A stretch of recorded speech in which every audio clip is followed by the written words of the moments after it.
মুরলির তারিখ 25শে জানুয়ারি 2025।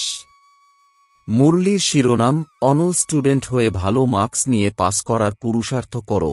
All student হজনা অলস তারাই যাদের সারাদিন আত্মীয় পরিজন স্মরণে আসে। প্রশ্ন, সঙ্গম যুগে সবথেকে ভাগ্যবান কাদের বলা হবে? উত্তর, যারা নিজের তনমনধন সব সফল করেছে বা করছে তারাই হল ভাগ্যবান। কেউ কেউ তো খুবই অভাগা হয়, তখন মনে করা হয় যে এদের ভাগ্যে নেই। তারা বুঝতেই পারে না যে বিনাশ সামনে উপস্থিত, তাই কিছু তো করেনি। ভাগ্যবান বাচ্চারা মনে করে, বাবা এখন সম্মুখে এসেছেন, আমরা আমাদের সবকিছু সফল করে নিই। সাহস নিয়ে অনেকের ভাগ্য তৈরির নিমিত্ত হয়ে যাই। গীত, ভাগ্য জাগিয়ে এসেছি। ওম শান্তি। বাচ্চারা, এ তো তোমরা তোমাদের ভাগ্য তৈরি করছ। গীতাতে শ্রীকৃষ্ণের নাম দিয়ে দিয়েছে আর বলে যে, ভগবানুবাচক, আমি তোমাদের রাজযোগ শেখাই।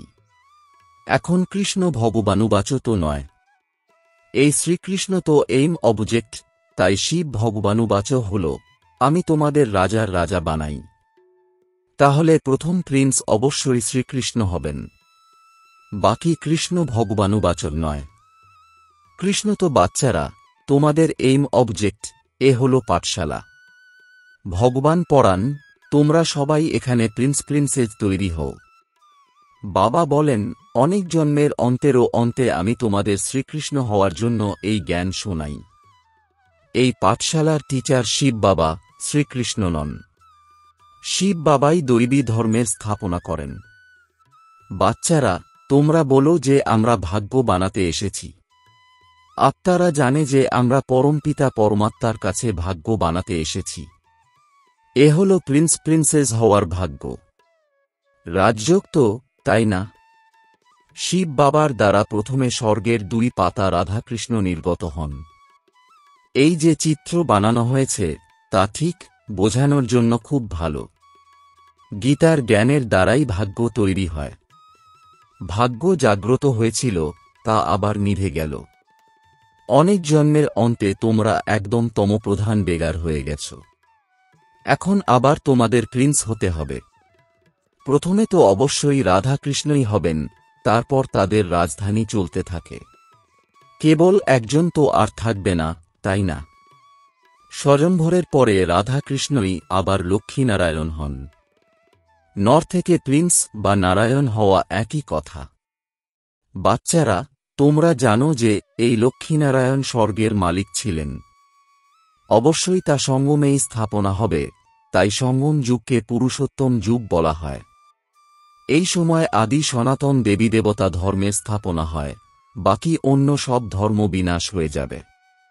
সত্যযুগে বরাবর একই ধর্ম ছিল।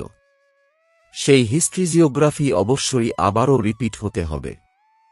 আবারও স্বর্গের স্থাপনা হবে। যেই স্বর্গে লক্ষ্মীনারায়ণের রাজত্ব ছিল, যা পরিস্থান ছিল, এখন তো তা কবরস্থান। সবাই কাম চিতাতে বসে ভস্ম হয়ে গেছে। সত্যযুগে তোমরা মহল ইত্যাদি তৈরি করবে। এমন নয় যে নিচে থেকে কোনো সোনার দ্বারকা বা লঙ্কা বেরিয়ে আসবে। দ্বারকা হতে পারে, লঙ্কা তো আর হবে না। রাম রাজ্যকে গোল্ডেন এজ বলা হয়। প্রকৃত সোনা যা ছিল সে সব লুট হয়ে গিয়েছিল। তোমরা বুঝতে পারো যে ভারত কত ধনবান ছিল। এখন তো কাঙ্গাল। কাঙ্গাল অক্ষর লেখা কোনো খারাপ কথা নয়। তোমরা বোঝাতে পারো যে সত্যযুগে একই ধর্ম ছিল। ওখানে অন্য কোনো ধর্ম আর থাকতে পারে না। কেউ বলে, এ কিভাবে হতে পারে, কেবল কি দেবতারাই থাকবে? অনেক মতমতান্তর আছে যা একে অপরের সাথে মেলে না। এ কত আশ্চর্যের! এখানে কত অ্যাক্টার্স। এখন স্বর্গের স্থাপনা হচ্ছে, আমরা স্বর্গবাসী হচ্ছি। একটা যদি স্মরণে থাকে তাহলে সদা হর্ষিতমুখ থাকবে। বাচ্চারা, তোমাদের খুবই খুশিতে থাকা উচিত। তোমাদের এইম অবজেক্ট তো উচ্চ, তাই না? আমরা মনুষ্য থেকে দেবতা, স্বর্গবাসী হই। এও তোমরা ব্রাহ্মণরাই জানো যে এখন স্বর্গের স্থাপনা হচ্ছে। একথা সদাই স্মরণে থাকা উচিত। মায়া কিন্তু প্রতি মুহূর্তে ভুলিয়ে দেয়। ভাগ্যে না থাকলে তো শুধরে যায় না। মিথ্যা বলার অভ্যাস অর্ধেক কল্প ধরে রয়েছে, তা আর দূর হয় না। মানুষ মিথ্যাকেও সম্পদ মনে করে, তা ত্যাগই করে না, তাই মনে করা হয় যে এদের ভাগ্যই এমন। বাবাকে স্মরণই করে না। স্মরণও তখনই থাকবে যখন সম্পূর্ণ মমত্ব দূর হয়ে যাবে, সম্পূর্ণ দুনিয়া থেকে বৈরাগ্য। আত্মীয় পরিজনদেরকে দেখেও যেন দেখেইনি, বুঝতে পারে যে এরা সবাই নরকবাসী, কবরস্থানী। এসবই শেষ হয়ে যাবে। আমাদের এখন আবার ঘরে ফিরে যেতে হবে, তাই সুখধাম শান্তিধামকেই স্মরণ করতে থাকে। আমরা কাল স্বর্গবাসী ছিলাম, রাজত্ব করতাম, তা হারিয়ে ফেলেছি, আবার আমরা রাজত্ব গ্রহণ করছি। বাচ্চারা বুঝতে পারে ভক্তিমার্গে কত মাথা ঠুকতে হয়, অর্থ নষ্ট করতে হয়। মানুষ চিৎকার করতেই থাকে, কিছুই পায় না। আত্মা ডাকতে থাকে, বাবা এসো, আমাদের সুখধামে নিয়ে চলো, তাও তা যখন অন্তে খুব দুঃখ হয় তখনই স্মরণ করে। তোমরা দেখছ যে এখন এই পুরানো দুনিয়া শেষ হয়ে যাবে। এখন এ হলো আমাদের অন্তিম জন্ম, এই জন্মে আমরা সম্পূর্ণ নলেজ পেয়েছি। এই নলেজ সম্পূর্ণ ধারণ করতে হবে। আর্থকোয়েক ইত্যাদি তো হঠাৎই হয়, তাই না? হিন্দুস্থান, পাকিস্তানের পার্টিশনে কত মানুষের মৃত্যু হয়েছিল। বাচ্চারা, তোমরা শুরু থেকে অন্ত পর্যন্ত সবই জানতে পেরেছ। বাকি আর যা রয়েছে সেও জানতে থাকবে। কেবল এক সোমনাথের মন্দির সোনার হবে না, আরও অনেকেরই মহল, মন্দির ইত্যাদি সোনার হবে। এরপর কি হয়, কোথায় হারিয়ে যায়? আর্থকোয়েকে কি এমনই ভিতরে চলে যায় যে আর নির্গত হয় না? ভিতরেই কি তার ক্ষয় হয়ে যায়? কি হয় ভবিষ্যতে তা তোমরা জানতে পারবে। মানুষ বলে থাকে সোনার দ্বারকা শেষ হয়ে গেছে। তোমরা এখন বলবে যে ড্রামাতে দ্বারকা নিচে চলে গিয়েছে, আবার চক্র ঘুরলে উপরে আসবে, তাও আবার নতুন করে বানাতে হবে। এই চক্র বুদ্ধিতে মন্থন করার সময় খুবই খুশিতে থাকা উচিত। এই চিত্র তো পকেটে রেখে দেওয়া উচিত। এই ব্যাচ খুবই সার্ভিসের যোগ্য, কিন্তু এত সার্ভিস কেউই করে না। বাচ্চারা, তোমরা ট্রেনেও খুব সার্ভিস করতে পারো, কিন্তু কেউই কোনো সমাচার লেখে না যে ট্রেনে কি সার্ভিস করল। থার্ড ক্লাসেও সার্ভিস হতে পারে। যারা পূর্বকল্পে বুঝেছে, যারা মনুষ্য থেকে দেবতা হয়েছিল, তারাই বুঝবে। মনুষ্য থেকে দেবতার গায়ন আছে। এমন কখনোই বলা হবে না যে মনুষ্য থেকে খ্রিস্টান, মনুষ্য থেকে শিখ। তা নয়, মনুষ্য থেকে দেবতা হয়েছিল, অর্থাৎ আদি সনাতন দেবী দেবতা ধর্মের স্থাপনা হয়েছিল। বাকি সবাই নিজের নিজের ধর্মে চলে গেছে। কল্পবৃক্ষে দেখানো হয় অমুক অমুক ধর্ম, তা আবার কবে স্থাপন হবে? দেবতারা হিন্দু হয়ে গিয়েছে, হিন্দু থেকে আবার তারা অন্যান্য ধর্মে কনভার্ট হয়ে গেছে। এরাও অনেকেই বেরিয়ে আসবে, যারা নিজের শ্রেষ্ঠ ধর্ম কর্ম ছেড়ে অন্য ধর্মে গিয়ে রয়েছে, তারাও আবার বেরিয়ে আসবে। শেষের দিকে যারা অল্প কিছু বুঝবে, তারা প্রজাতে চলে আসবে। দেবী দেবতা ধর্মে তো আর সবাই আসবে না, সবাই নিজের নিজের সেকশনে চলে যাবে। তোমাদের বুদ্ধিতে এইসব বিষয় আছে। মানুষ দুনিয়াতে কি না কি করতে থাকে। আনাজের জন্য কত ব্যবস্থা রাখে, বড় বড় মেশিনও লাগায়, কিন্তু কিছুই হয় না। সৃষ্টিকে তমপ্রধান হতেই হবে, সিঁড়ি নিচে নামতেই হবে। ড্রামাতে যা লিপিবদ্ধ আছে তা হতেই থাকে। নতুন দুনিয়ার স্থাপনা হতেই হবে। সায়েন্স যা আজ শিখছে, অল্প কিছু বছরে তা খুবই হুঁশিয়ার হয়ে যাবে, যাতে সায়েন্সের দ্বারা নতুন নতুন জিনিস তৈরি হবে। এই সায়েন্স ওখানে সুখ প্রদান করবে। এখানে তো সুখ অল্প, দুঃখ অনেক। এই সায়েন্স আবিষ্কার হয়েছে তা কত বছর হয়েছে। পূর্বে তো এই বিদ্যুৎ, গ্যাস ইত্যাদি কিছুই ছিল না। এখন তো দেখো কি হয়ে গেছে।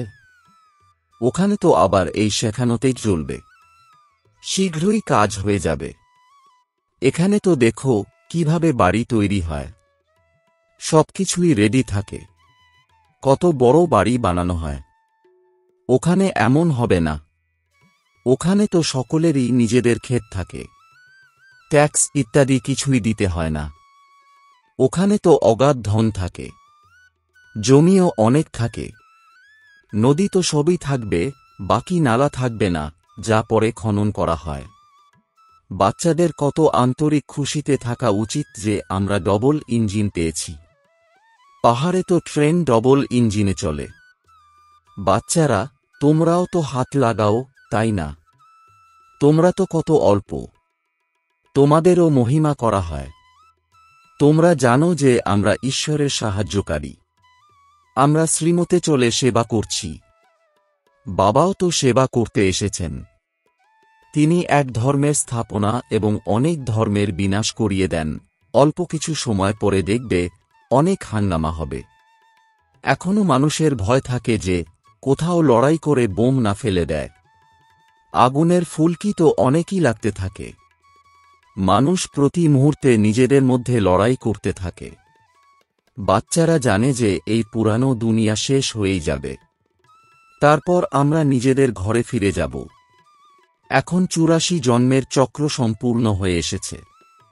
সবাই একত্রে চলে যাবে। তোমাদের মধ্যেও সামান্যই আছে যাদের প্রতি মুহূর্তে স্মরণে থাকে। ড্রামা অনুসারে অনলস আর অলস দুই প্রকারেরই স্টুডেন্ট আছে। অনল স্টুডেন্টরা ভালো নম্বর নিয়ে পাস করে যায়, আর যারা অল স্টুডেন্ট তাদের সারাদিন লড়াই ঝগড়া চলতে থাকে। তারা বাবাকে স্মরণই করে না। সারাদিন তাদের আত্মীয় পরিজন স্মরণে আসতে থাকে। এখানে তো সবকিছুই ভুলে যেতে হয়। আমরা হলাম আত্মা, আর এই শরীররূপী লেজ ঝুলে রয়েছে। আমরা যখন কর্মাতীত অবস্থা প্রাপ্ত করব, তখন এই লেজ লোপ পাবে। এই কেবল চিন্তা, কর্মাতীত অবস্থা প্রাপ্ত হলে তখন এই দেহ বোধ দূর হয়ে যাবে। আমরা শ্যাম থেকে সুন্দর হয়ে যাব। পরিশ্রম তো করতেই হবে, তাই না? প্রদর্শনীতেও দেখো মানুষ কত পরিশ্রম করে। মহেন্দ্র অর্থাৎ ভোপালকে দেখো কত হিম্মত দেখিয়েছে। একা কত পরিশ্রম করে এই প্রদর্শনী ইত্যাদি করে। পরিশ্রমের ফলও তো প্রাপ্ত হবে, তাই না? একজন কত ম্যাজিক করে দেখিয়েছে, কতজনের কল্যাণ করেছে, আত্মীয় পরিজনদের সাহায্যেই কত কাজ করেছে। এ তো জাদু। আত্মীয় পরিজনদের সে বোঝায় যে অর্থ ইত্যাদি সব এই কার্যে লাগাও, রেখে কি করবে? সাহস নিয়ে সেন্টারও খুলেছে। কতজনের ভাগ্য তৈরি করেছে। এমন ৫-৭ জন যদি বের হয় তাহলে কত সার্ভিস হয়ে যাবে। কেউ কেউ তো খুবই কৃপণ হয়। তখন বোঝা যায় যে ভাগ্যে নেই। তারা বুঝতেই পারে না যে বিনাশ সামনে উপস্থিত, তাহলে কিছু তো করে নাও। এখন মানুষ ঈশ্বরের জন্য যা কিছুই দান করবে, কিছুই প্রাপ্ত করবে না। ঈশ্বর তো এখনই এসেছেন স্বর্গের রাজত্ব দান করতে। দান পুণ্য যারা করছে তারা কিছুই পাবে না। সঙ্গমে যারা নিজের তনমনধন সব সফল করেছে বা করছে, তারাই হল ভাগ্যবান, কিন্তু ভাগ্যে না থাকলে বুঝতেই পারে না। তোমরা জানো যে ওরাও ব্রাহ্মণ, আমরাও ব্রাহ্মণ। আমরা হলাম প্রজাপিতা ব্রহ্মা কুমার কুমারী। এ তো যে আরও ব্রাহ্মণ আছে, তারা হল কুলজাত বংশাবলী। তোমরা হলে মুখ বংশাবলী। শিবজয়ন্তী সঙ্গমে হয়। এখন স্বর্গ তৈরির জন্য বাবা মন্ত্র দান করেন, মনমনা ভব।